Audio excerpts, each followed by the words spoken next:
Direction la région Auvergne-Rhône-Alpes, à la découverte du 5e de notre classement, Dieu le fit. Réputé pour son air pur, le village respire douceur et bienveillance, car ici, l'accueil est une philosophie de vie, une ouverture aux autres qui fait la marque de Dieu le fit. Simon en sait quelque chose. Séduit par l'hospitalité de la commune, le musicien s'y est installé avec sa famille il y a 3 ans. La plupart des habitants nous ont accueillis vraiment avec le sourire, une simplicité. Je crois que tout le monde a sa place ici, ça se ressent. Et puis il y a quelque chose comme une grande vie de famille. À Dieu le fit, on sait profiter de la vie. En témoigne la devise provençale inscrite sur la tour de l'horloge « L'utem spasso, passo luben ». Traduisez « Le temps passe, passe le bien ». Aline a grandi à Dieu le fit. Guide conférencière, elle reçoit toute l'année les voyageurs de passage pour leur dévoiler l'histoire de son village. La visite débute dans la Viale, la vieille ville de Dieu le fit construite au XIIIe siècle. Alors, la Viale a été fondée par les seigneurs locaux et les hospitaliers de Saint-Jean de Jérusalem, qui est un ordre religieux et militaire qui protégeait la population. À Dieu le fit, comme son nom l'indique, la religion a toujours tenu une place importante. Dieu le fit possède 3 églises et une chapelle catholique. Et dans la Viale, nous avons l'église Saint-Pierre qui date du XVe siècle. Waouh! Impressionnant. La tolérance et le respect ici sont vraiment des valeurs très importantes. La preuve en est, au XVIIe siècle, il y avait 2 consuls, un de chaque religion, un catholique et un protestant, qui administraient la ville. Ouvert d'esprit, Dieu le fit a toujours été au cours de son histoire. Pendant la Deuxième Guerre mondiale, le village servit de refuge à des centaines de familles juives. Les enfants étaient accueillis à l'école et leurs parents cachés chez les Dieulefitois. Parmi les habitants, une Dieulefitoise a fait preuve d'un grand courage. Jeanne Barnier, jeune secrétaire de mairie, alors âgée de 20 ans, a fabriqué des centaines et des centaines de faux papiers et de fausses cartes de rationnement. D'ailleurs, nous sommes devant la maison de Jeanne Barnier. Mais alors, il y a eu combien de réfugiés au final? Énormément, la population a quasiment doublé. Il y a eu environ 1600 réfugiés à cette époque-là. Il y avait autant de réfugiés que d'habitants. Et il n'y a pas eu d'arrestation. C'est incroyable. Ok, on peut vraiment être fier d'être Dieulefitois. Terre de refuge, Dieu le fit est également un véritable nid d'artistes. Sa spécialité, l'art de la poterie et de la céramique. Hélène possède l'un des 60 ateliers du village et de ses environs. Dieulefitoise d'adoption, elle façonne l'argile au quotidien pour créer de délicats objets en porcelaine. Bonjour Hélène. Bonjour Simon. Comment tu vas? Ah, très bien. Alors dis-moi, j'ai une question. Comment se fait-il qu'il y ait autant de céramistes ici à Dieu le fit? En fait, à Dieu le fit, il y a des carrières, il y a une très bonne argile, une argile particulière qui permet de faire des pots qui vont au four. Et du coup, il y a une tradition potière depuis toujours. Je suis en train de tourner des vases, tu veux voir? Avec plaisir. Ah ouais.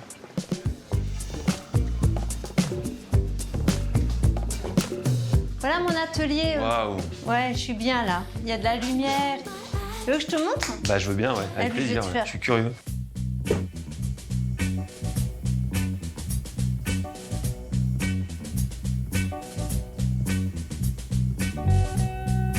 Moi, vraiment, ça me met en paix. Et puis, c'est une grande, grande, grande douceur, quoi.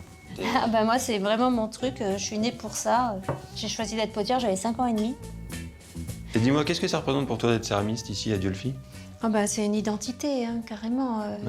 Tu vois, moi, je suis potière, céramiste, au milieu des autres céramistes. J'adore. Hein. Pour toi, c'est ici, quoi. Ah bah Ça oui, se passe. c'est ici, bien sûr.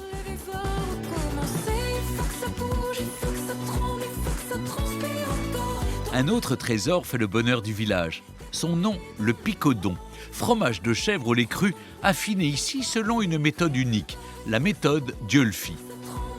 Pour en savoir plus, Simon a rendez-vous chez Jean-Christophe, Tiens, salut Simon, ça va? Oui. affineur de picodon depuis 3 générations. Tu me donnes un coup de main? Avec grand plaisir. Allez. Première étape, le salage du fromage. Bon, c'est ma première, hein. Bah, c'est déjà pas mal, ouais. Une fois retourné, Un bon rythme. Ouais, ouais. Prends des stagiaires si tu veux. Ouais, le c'est vrai. chèvre est ensuite séché, Là, il doit y avoir 20 à 30 000 fromages, là, actuellement. avant d'être affiné pendant 15 jours pour devenir un picodon. Mais Jean-Christophe, lui, l'affine bien plus longtemps. Ce qui caractérise la méthode Dieulefit, c'est un affinage plus long, en fait, que le picodon classique, puisqu'il faut qu'il y ait plus de 30 jours d'affinage. D'accord. et il va passer par une phase de bleuissement. Ils vont évoluer doucement, lentement, se nourrir des arômes pour vraiment monter en goût. Ultime étape pour le picodon de Dieulefit, le lavage, qui va ôter la moisissure, réhumidifier le fromage et renforcer ses arômes.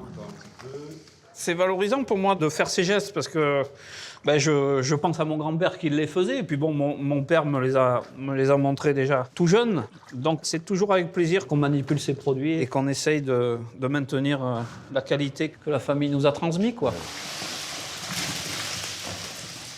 Ah, parfait. Nickel. Vendredi, c'est jour de marché à Dieulefit. L'occasion de savourer les picodons de Jean-Christophe, dont les plus anciens comptent jusqu'à 6 mois d'affinage. On a des palettes de goût complètement différentes, avec différentes surprises, en fonction des affinités de chacun, j'allais dire, et du niveau de risque. Et alors au final, pourquoi on l'appelle picodon? Alors, picodon, en fait, c'est piquant et doux à la fois. Alors c'est étonnant parce que c'est un côté très crémeux et ça se réveille vraiment derrière. À Dieulefit, quand on mange du picodon, il y a toujours quelque chose à finir, en fait. Il reste toujours un peu de vin, un peu de pain. Voilà, c'est ça. Et il y a quelque chose qu'on ne peut pas éviter ici, c'est ces rendez-vous-là. Ce rendez-vous convivial où les choses se partagent. N'hésitez pas cet été à venir goûter à la douceur de vivre de Dieulefit. Parcourez la Viale et admirez l'église Saint-Pierre avant de vous émerveiller chaque vendredi devant les étals délicieux du marché dieulefitois. Je remercie à nouveau tous les villages qui nous ont réservé un accueil si chaleureux. Encore de belles idées pour les destinations de cet été. Il est temps de poursuivre notre belle promenade dans les villages de France. On s'approche du podium final. Je sens que les cœurs battent très fort dans certains villages. On découvre tout de suite les villages que vous avez classés en 4e et 3e position. Partons à présent en Occitanie pour découvrir celui que vous avez classé 4e, le Malzieu-Ville. Entouré de nature, le village est une destination parfaite pour se ressourcer. Mais ne vous y trompez pas, le calme de la cité contraste avec une histoire aussi riche que mouvementée. Benjamin est venu s'installer il y a 4 ans au Malzieu-Ville. Épanoui en Lozère, il n'a Dieu que pour le Malzieu. Moi, ce qui me plaît au Malzieu-Ville, c'est la générosité de la nature. On peut sortir, on peut chausser ses baskets et se tailler, comme on dit ici, pour un petit tour en pleine nature. Le rapport au temps ici est différent et on a l'impression qu'on le maîtrise. 740 habitants vivent entre ces pierres séculaires. Parmi eux, Noël, notre guide qui est né au Malzieu. Bonjour Noël. Bonjour Benjamin. Suis-moi, je vais te raconter l'histoire du Malzieu. Allez, on y va. C'est parti. Une histoire qui débute au Moyen-Âge. Le Malzieu-Ville est alors une place forte du Gévaudan, l'ancien nom de la Lozère. Très convoité, le Malzieu, en 1055, devient le siège des barons de Mercœur. C'est une famille très puissante du Gévaudan. On va commencer à ce moment-là à édifier les remparts que l'on a aujourd'hui. Hélas, malgré ses fortifications et son donjon, le Malzieu est plusieurs fois pillé lors de la guerre de 100 ans. Au XVIe siècle, ce sont les guerres de religion qui frappent la cité. 14 prêtres y sont massacrés, 7 protestants pendus. Et les malheurs du village ne s'arrêtent pas là. En 1632, il y a au Malzieu une vaste épidémie de peste qui se déclare. De peste? Ah oui. Oui, et les 3/4 des habitants vont mourir de la peste. On va faire appel à un apothicaire et pour se débarrasser de ce bacille, il va décider de brûler les mobiliers, paillasses des victimes. Malheureusement, la plupart de ces maisons vont s'incendier. Tout le village va prendre feu. Présents dans la région pour réparer des églises romanes, des maçons italiens vont alors reconstruire le village. Fronton triangulaire, place trapézoïdale, tout de granit vêtu, le bourg est marqué par l'architecture italienne du XVIIe siècle. Mais le calme a été de courte durée au Malzieu-Ville. Au XVIIIe siècle, le village subit de nouveau de terribles attaques, perpétrées cette fois par un animal sauvage et insaisissable qui terrorise la population, la bête du Gévaudan. Des siècles plus tard, la légende du Gévaudan alimente toujours les discussions des Malzéviens. Auteur de plusieurs ouvrages sur le sujet, Bernard a mené l'enquête. Et alors Bernard, finalement, cette bête, qu'est-ce que c'est réellement? On n'a vraiment pas de certitude sur la nature de la bête. Au début, les gens ont supposé que c'était peut-être un ou des loups affamés, mais le mystère plane toujours. Pour en savoir plus, Bernard a fouillé dans les archives du village. On a ici un registre paroissial qui date du XVIIIe siècle, dans lequel on trouve 2 victimes de la bête du Gévaudan. Ce jour-là, 11 février 1765, a été enterrée Marie-Jeanne Rousset, âgée d'environ 12 ans, en partie dévorée par une bête anthropophage qui ravage ce pays depuis près de 3 mois. Au Malzieu, une autre fillette âgée de 9 ans succombera aux assauts de l'animal. C'était des choses vraiment atroces. C'était des victimes mutilées, c'était des têtes coupées. Les gens avaient peur de sortir. Ça a eu un gros impact psychologique sur les gens. Devant l'horreur des attaques, le roi de France, Louis XV, décide d'agir et envoie dans le Gévaudan son meilleur chasseur de loups. De gigantesques battues s'organisent et après 3 ans de traque, une bête est tuée d'un coup de fusil. Les massacres s'arrêtent. Et alors Bernard, quel est le fin mot de l'histoire?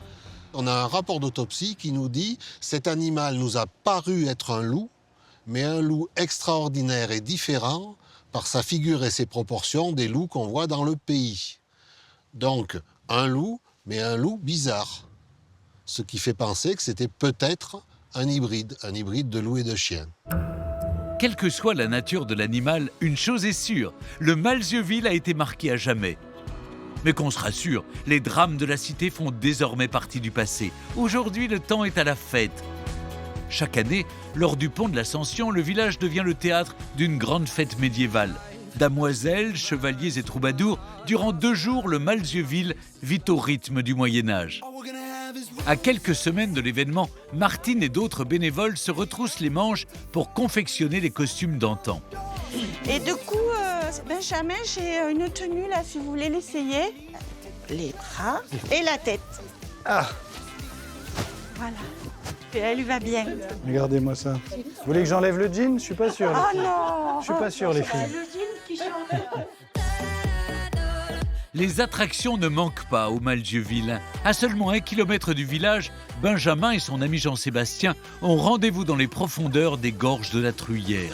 Salut Vincent. Bonjour messieurs. Moniteur d'escalade, Vincent dirige la Via Ferrata du Malzieu. Prêt à prendre de la hauteur?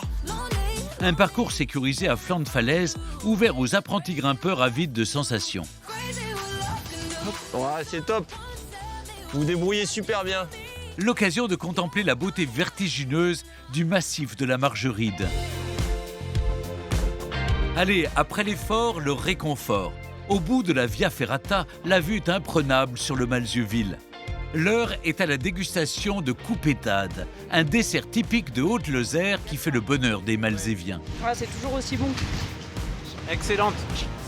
On a une forme de privilège à vivre ici, je crois, et à profiter de ces moments. Le Malzieu, pour moi, c'est quelque chose de sauvage et de poétique. On est tout de suite pris par un charme global. Le Malzieu, il n'y a pas mieux. C'est ça. Allez, santé. Si vous êtes de passage en Lozère, venez profiter du cadre exceptionnel du Malzieu-Ville. Pénétrez dans ses remparts et son centre historique pour admirer son donjon avant de traverser les magnifiques gorges de la Truyère. Direction maintenant la Bretagne pour découvrir celui que vous avez placé à la 3e position du classement, Quintin. Ce ravissant village particulièrement prospère au XVIIe et XVIIIe siècle a conservé de son riche passé commerçant un important patrimoine architectural ainsi que de magnifiques demeures de négociants. Connu dans la région comme la cité des tisserands, eh bien, ce village doit sa fortune passée à l'industrie du lin. Et je vais retrouver maintenant Pauline. C'est une historienne quintinaise qui va me faire découvrir les jolies ruelles de cette petite cité de caractère.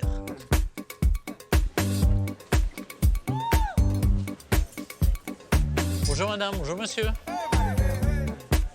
Ah, Pauline, vous êtes là. Dites-moi, cette place, c'est la place, on m'a dit, 1830. C'est ça, place 1830 à Quintin. On est vraiment au cœur économique de l'ancienne ville de Quintin. Oui. Où on avait 2 axes de circulation principaux. D'accord. Et au cœur de ce carrefour se trouvait autrefois une halle Et cette halle occupait tout le centre de la place. Très bien. Et après moult péripéties, et notamment pour un problème de brigands qui s'installaient autour de la halle, en 1830, on décide de la faire démolir. Mais ça. la place a gardé son nom. Et la place a gardé, 1830. Mais alors, je vois qu'il y a des superbes maisons à pans de bois. Alors, on a plutôt une architecture du 16e sur ces maisons à pans de bois. Oui.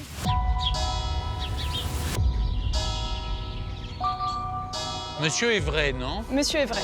Ah oui, tout d'un coup, j'y viens. Il est animé. Ce monsieur est un garde champêtre pour déclamer à haute voix les bancs. C'est l'ancêtre de la petite annonce faite au public. Ah. Citoyens quintinais, vous pourrez bientôt, séant, battre le pavé. Bravo. Ah ouais. On va où, nous? On se dirige vers la Grand Rue. Très bien. Donc là, nous voilà dans l'artère commerçante de Quintin. Ouais. Bonjour.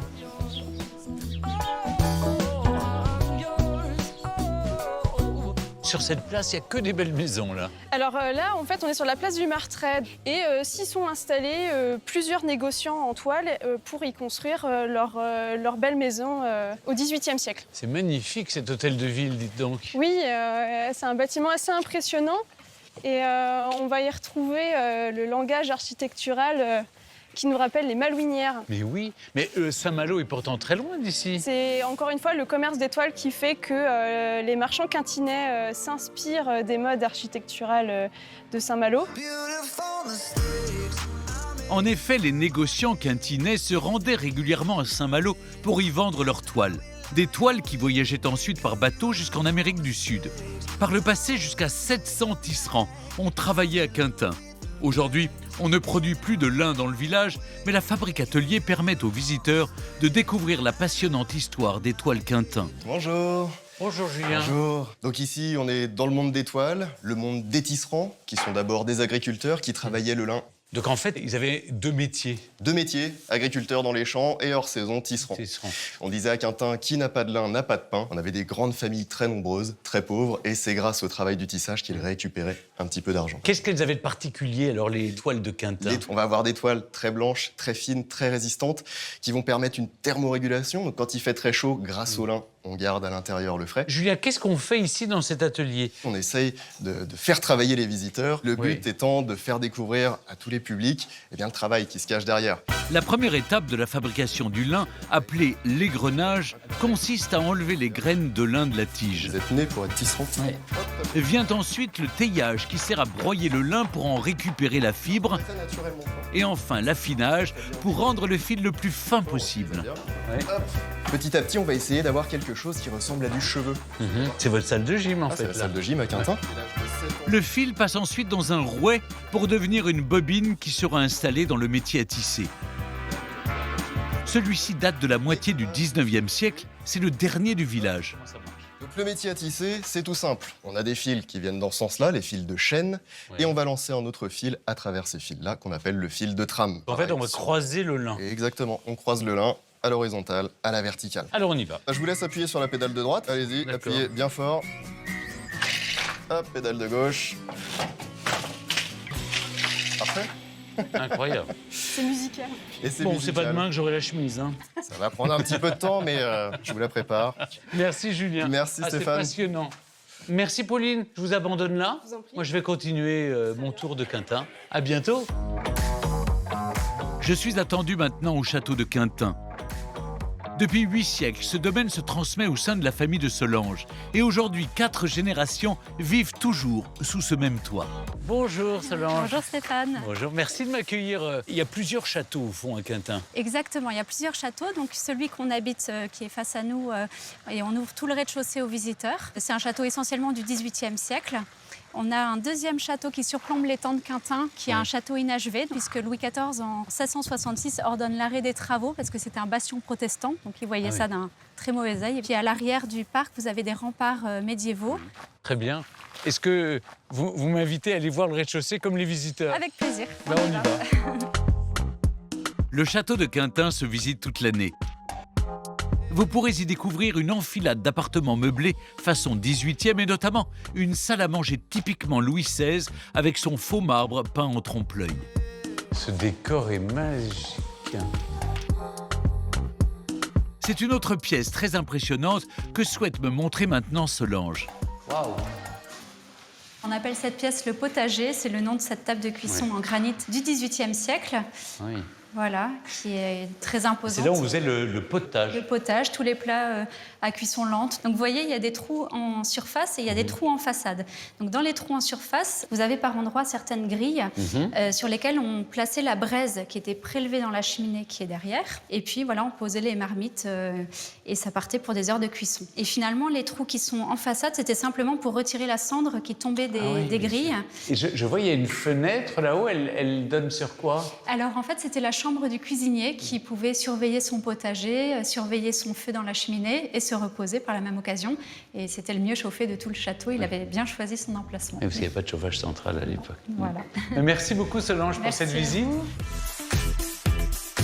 Les habitants qui aiment se réunir pour faire la fête et célébrer leur tradition m'ont invité à les rejoindre sur la place 1830. Ah voilà Pauline, elle est là.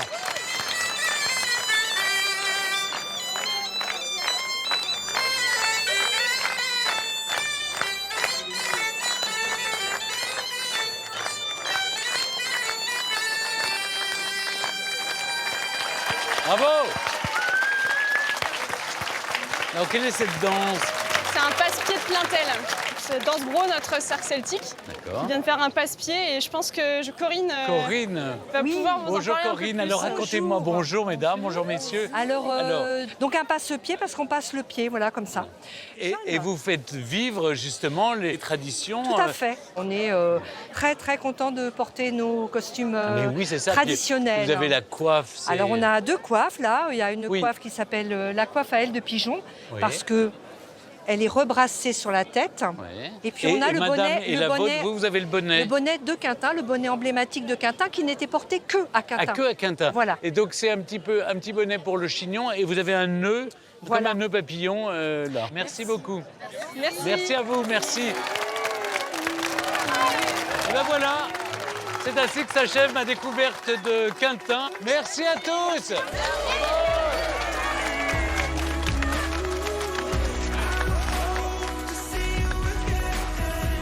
Venez vous aussi à la rencontre des chaleureux habitants de Quintin, en traversant d'abord sa magnifique place 1830, puis allez découvrir l'histoire des toiles Quintin, la fabrique atelier, et enfin, rendez visite à Solange et sa famille dans leur magnifique château.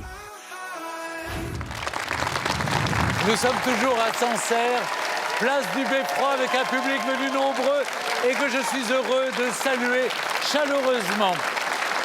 Nous fêtons ce soir, vous le savez, les 10 ans de l'émission. Je suis fier car le village préféré est devenu, au fil du temps, un label de référence et a contribué, je crois, à mettre en lumière plus de 170 villages vivants et dynamiques avec leurs traditions régionales, leur savoir-faire artisanaux et leur gastronomie. Nous avons pu mesurer avec bonheur chaque année l'attrait que représente le titre pour les villages gagnants et aussi la joie partagée par les habitants au moment de l'annonce de la victoire. Je vous propose de revivre ensemble quelques-uns de ces moments forts en émotion. Nous sommes ici devant tout un village rassemblé et je vais donc leur annoncer le nom du village préféré des Français. Il s'agit de Saint-Cyr-la-Potbille. Des 22 villages issus de nos régions, vous avez choisi celui d'Eguisheim en Alsace comme votre préféré. Alors félicitations au village préféré des Français 2013. Vous avez élu le village de Cordes-sur-Ciel en Midi-Pyrénées. Chers amis de Ploumanac, c'est vous qui avez été élu le village préféré des Français 2015. Le village préféré des Français 2016, eh bien c'est Rochefort-en-Terre, le village breton. À la première place, c'est l'Alsace, Kaisersberg. J'ai le cœur qui bat pour tous les Alsaciens, vraiment. Le village gagnant est Cassel, dans Hauts-de-France. Saint-Valahougue, en Normandie. Ouspach, en Alsace. Le village préféré des Français 2021 est le village de Sancerre.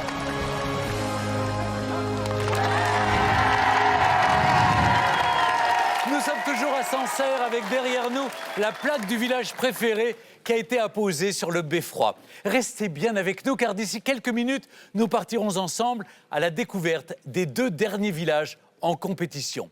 Mais je suis maintenant en compagnie, évidemment, d'Angèle, mais aussi de Laurent Pabiot, qui est le maire de Sancerre. Monsieur le maire, on s'était vu l'année dernière en Alsace, à Hunspach, et je vous avais annoncé la victoire de Sancerre. Je me souviens, vous étiez très ému. Est-ce que ça va mieux depuis? Oui, heureusement d'ailleurs, heureusement. Je ne m'y attendais pas. Mais ce fut une très belle année, un grand millésime pour Sancerre, de pouvoir ouvrir la ville à tous les visiteurs qui sont venus la découvrir ou la redécouvrir. Un grand moment de fierté pour les Sancerrois et tous les villages autour. Et vous avez dû garder le secret pendant 2 bonnes semaines, jusqu'à la diffusion de l'émission. C'était difficile ? Ce n'était pas facile, surtout que j'avais autour de moi l'ensemble de mes conseillers qui cherchaient à savoir. Donc le meilleur moyen, c'était de ne pas aborder le sujet. Et Angèle, vous êtes doutée de rien jusqu'au dernier moment? Non, de rien. Rien du tout, non. Donc le maire a bien tenu sa langue? Ah oui, il m'a dit droit dans les yeux... ne te fais aucune illusion. Alors, monsieur le maire, je ne sais pas si vous le savez, mais il y a une tradition maintenant qui dure depuis 6 ans.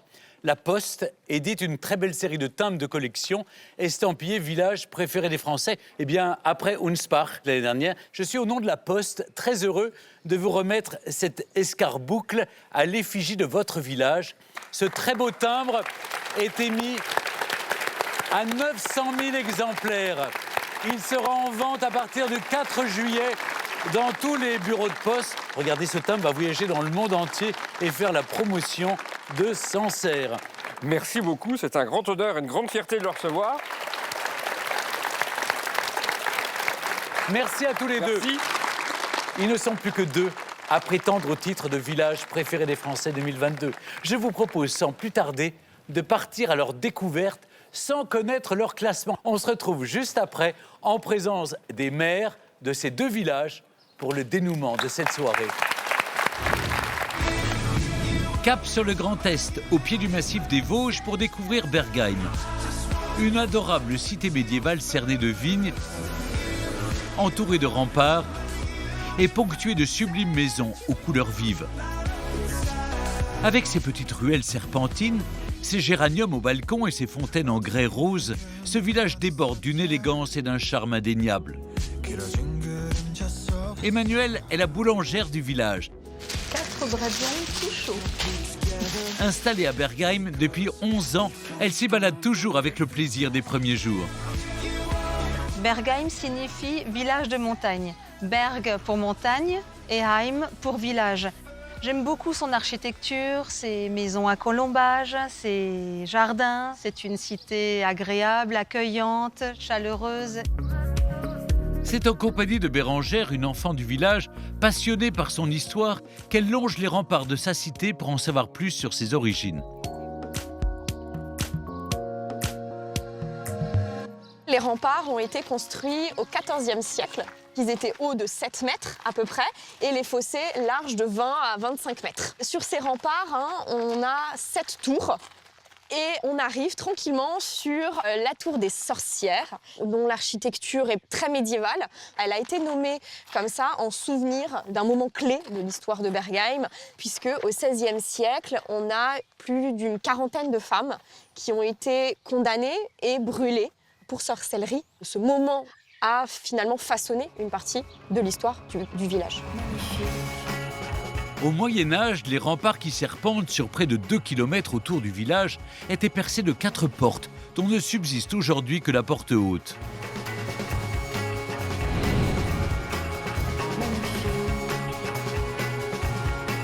Elle était également appelée en alsacien l'Obertor, c'est-à-dire la porte supérieure. On voit bien qu'elle est très austère côté campagne. Par contre, côté ville, elle est beaucoup plus esthétique. Le bas-relief que l'on peut voir juste en face, il représente un homme qui montre ses fesses et qui fait un pied de nez aux gendarmes. Pourquoi aux gendarmes? Tout simplement parce que Bergheim était une terre d'asile, c'est-à-dire que les malfrats avaient le droit de venir trouver asile à Bergheim, d'où ce pied de nez et cet homme qui s'appelle donc le Lakmi. Lakmi en alsacien qui signifie « lèche-moi ». Donc on est bien ici dans l'ironie des habitants de Bergheim. Avec ses 22 mètres de haut et son toit poudré de tuiles vernissées, symbole de richesse et de pouvoir, la porte haute domine des centaines de maisons à pans de bois typiques du village. Cette manière de construire permet en fait de consolider la bâtisse, puisque l'Alsace est sur une zone sismique et donc beaucoup de tremblements de terre. Pourquoi nos maisons sont si colorées? Ça vient du passé vigneron en fait de Bergheim, puisque qui dit vigneron dit commerçant, qui dit commerçant dit richesse, et donc les pigments au Moyen-Âge sont extrêmement chers.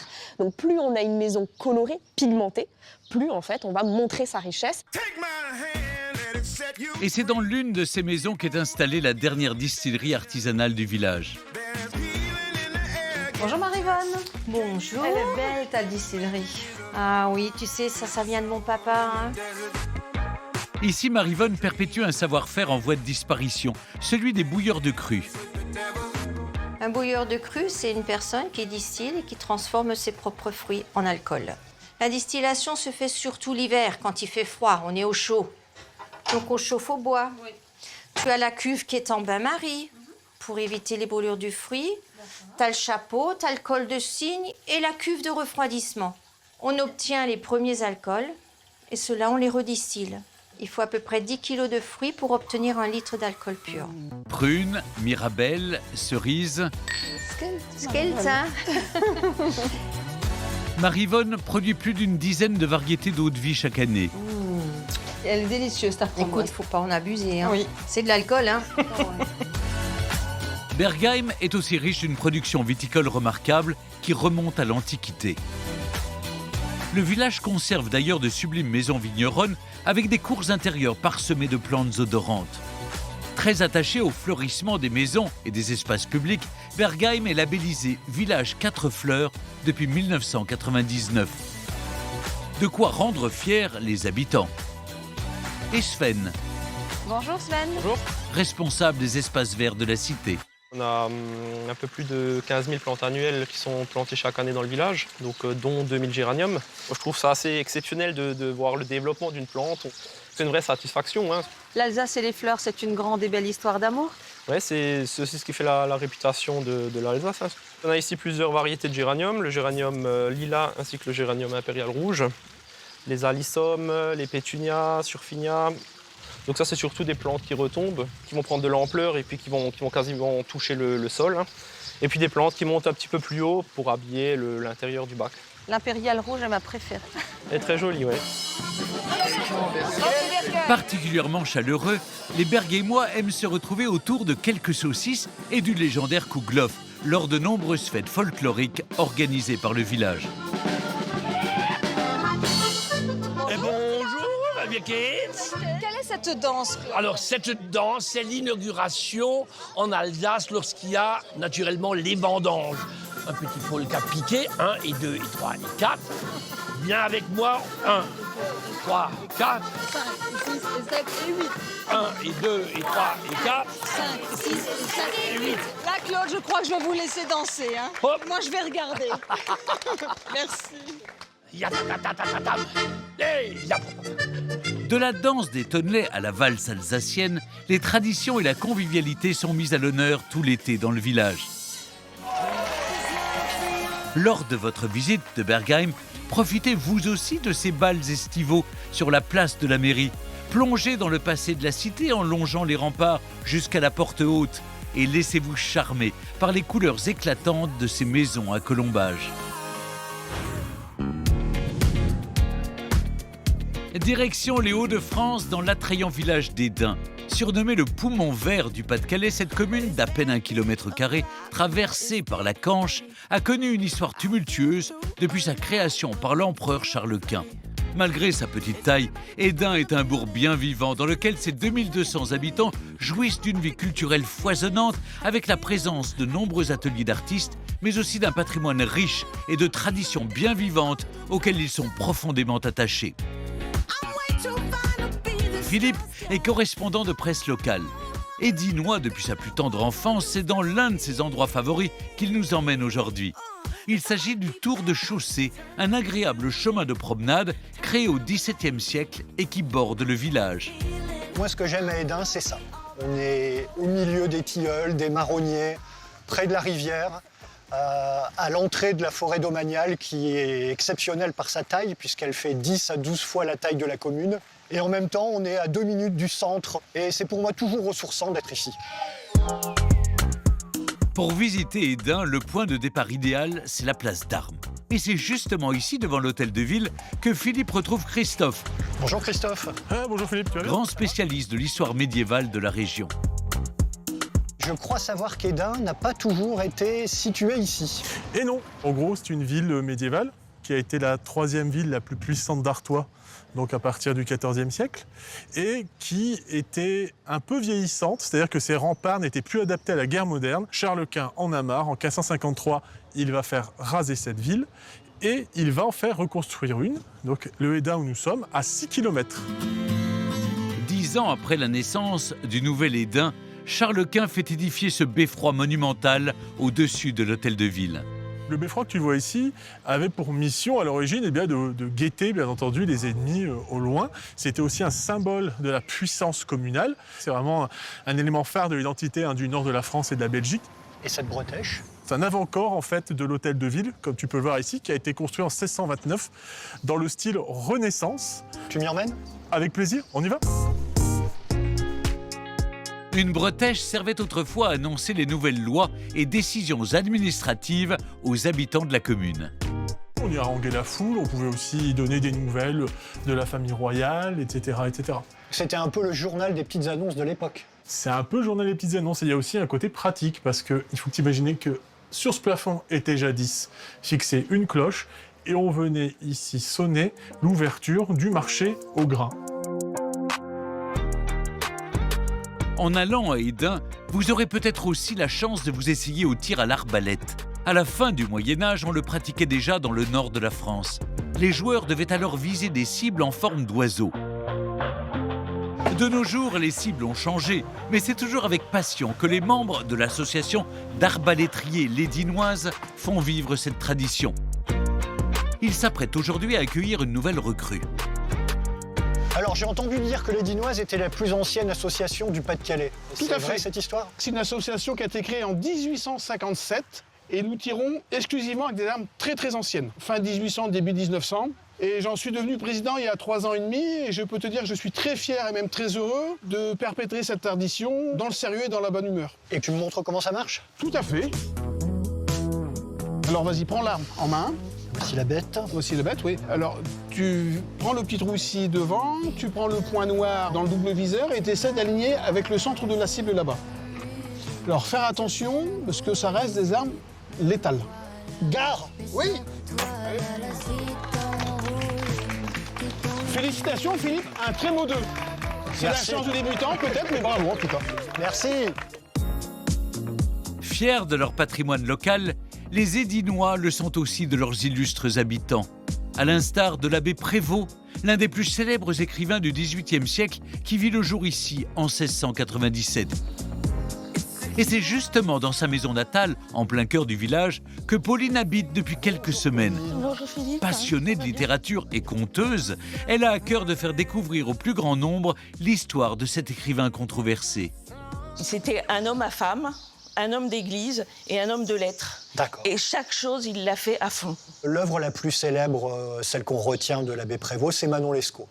Oui, c'est ça, c'est super sulfureux, Manon Lescaut. Donc c'est l'histoire d'un homme qui est éperdument amoureux d'une femme qui veut pas de lui comme époux parce qu'elle aime trop le plaisir et le luxe. À l'époque, ça fait scandale, on veut le brûler. Mais avant de dire « oh là là, c'est pas beau, c'est immoral, c'est honteux, c'est indigne », on le lit soigneusement pour savoir qu'est-ce qui est croustillant et en parler dans les salons de la haute société. Et on le lit encore. Et on le lit encore, c'est au bac cette année et au bac l'année prochaine. D'ici quelques mois, après des travaux de restauration, Pauline ouvrira les portes de sa maison au public pour lui faire découvrir l'histoire insolite de cet Hédinois pas comme les autres.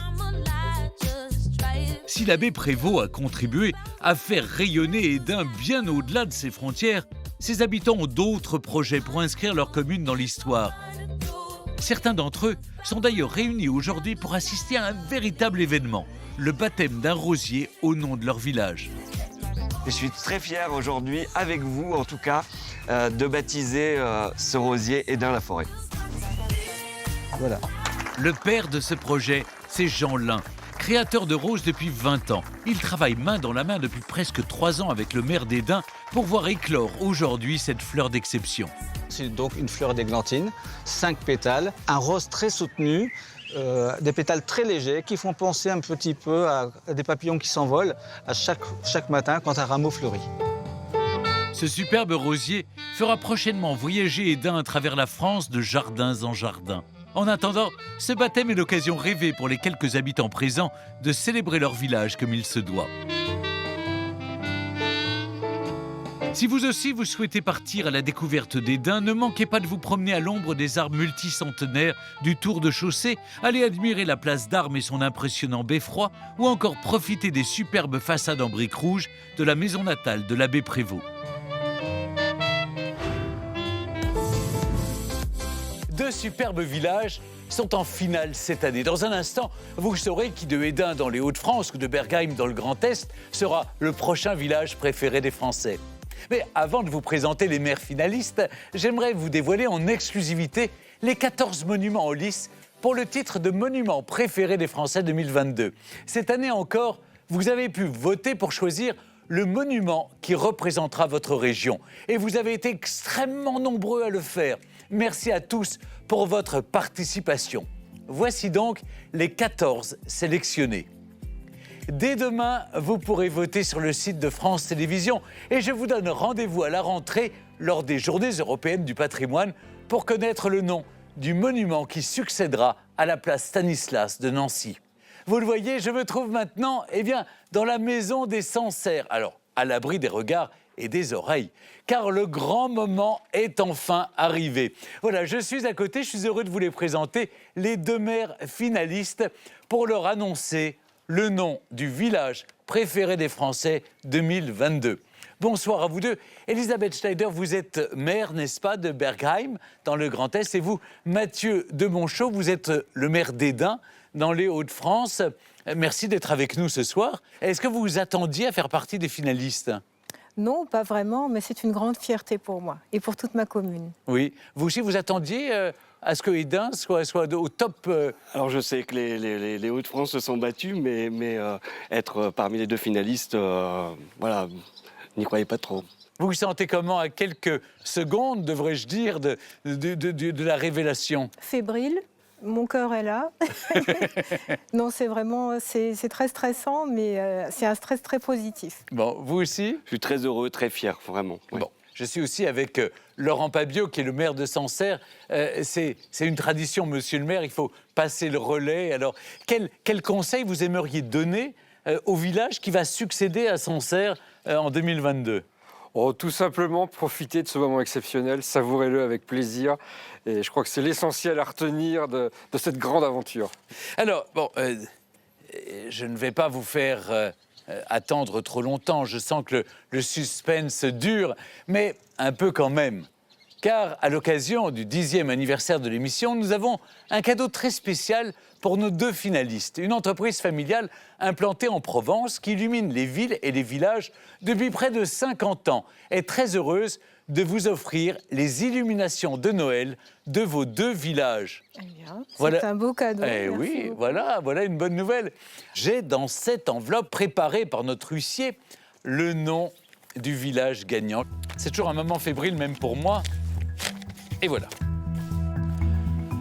Le village préféré 2022 est le village de Bergheim, dans le Grand Est. Bravo.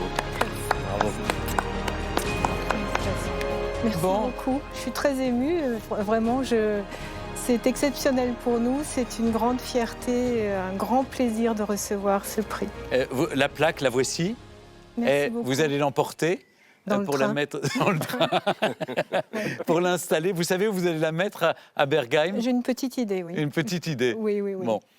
Monsieur le maire d'Hesdin, pas trop déçu d'être... Ah non, je félicite Elisabeth, parce qu'on se connaît un petit peu maintenant, pour cette belle victoire. Et c'est déjà magnifique d'avoir participé et d'être deuxième. C'est une belle reconnaissance pour les Hédinois et c'est à eux que je pense ce soir. On se retrouvera l'année prochaine, chère Elisabeth, puisque je viendrai présenter l'édition 2023 en direct de Bergheim. En tout cas, merci à tous les trois d'avoir joué le jeu et d'être présents à mes côtés. Merci beaucoup. Merci beaucoup. Merci à vous.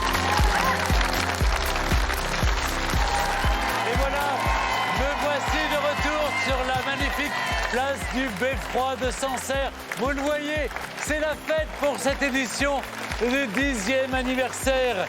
Je suis très bien entouré. Il y a même, vous avez vu, ma grosse tête de Cassel qui a fait le déplacement jusqu'ici. Je sais qu'elle participe tous les ans au carnaval de Cassel, j'en suis ravi. Regardez, c'est le gâteau d'anniversaire qui arrive. Je suis très heureux d'avoir passé ces 10 années en votre compagnie et très fier aussi, je dois le dire, de porter les belles valeurs de cette émission.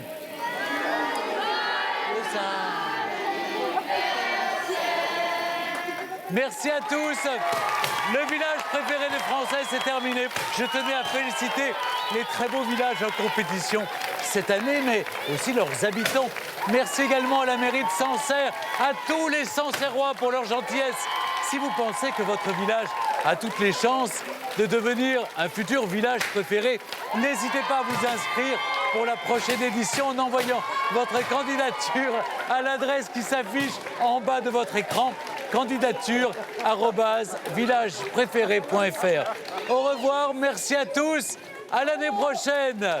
Merci Sancerre. Ouais.